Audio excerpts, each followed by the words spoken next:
about what she was being asked to do, and her fear would totally disable her. I might have been the 17th professional she'd seen in 3 years.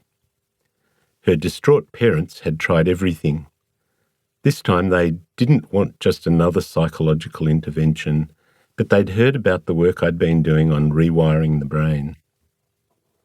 When they approached me, I said, well, yes, I will take her on, and I want to trial a new technique that I've been working on. And I asked, does she like colouring in? And they told me that she did. I said, look, tell her to bring her favourite pencils with her, and I'll explain what she has to do. When I met Talia, she told me that, like most of us, she'd really enjoyed colouring in as a very young child. In fact, she told me quietly that she still enjoyed it today.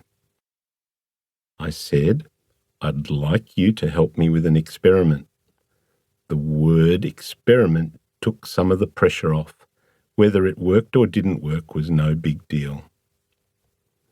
And I said, I'm going to use an EEG, an electroencephalography machine.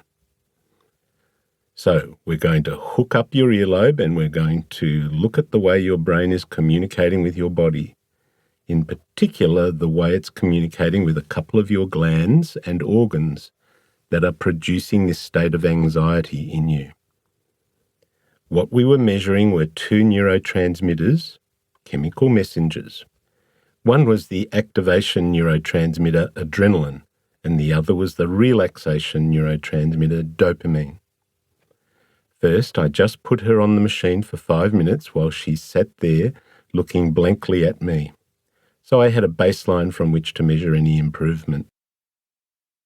Then I said, okay, here we go. Here's a book of pictures.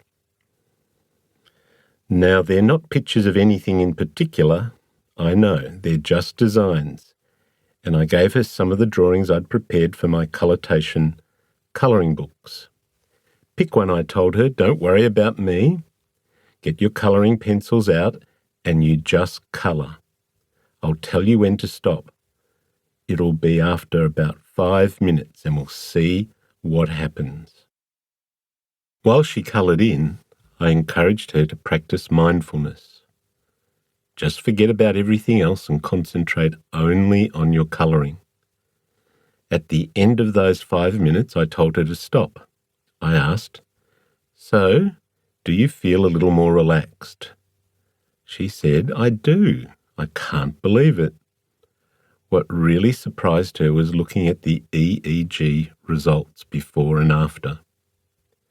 The improvement was dramatic.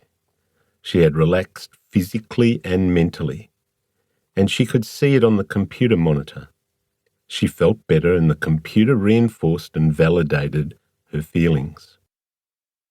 I didn't tell her which colours to use, but the colours she chose were dark, blacks, blues, purples, and reds. This reflected her mental state. She felt under a lot of pressure, anxious about being depressed and depressed about being anxious. At our next meeting, Talia decided to use light and dark blue. Her EEG result further improved, as did her confidence in her ability to control her anxiety. By our third meeting, her colours were definitely brightening up, with the use of dark and light greens. She was starting to see that she could control the parts of her brain that affected her feelings and mood, and this realization was reinforced by the technology that was monitoring her. She had started the journey towards rewiring her brain. From an art therapy perspective, I suspected that the colouring idea would have benefits, but working with clients like Talia proved the science of it. This was the first time it had actually been demonstrated to Talia's conscious brain that she could control her unconscious brain. After that, my discoveries around the healing power of colouring in and mindfulness grew more and more exciting. So a number of years ago, I moved from working as a psychologist to focusing on neuroscience, an area I'd been involved in earlier in my career.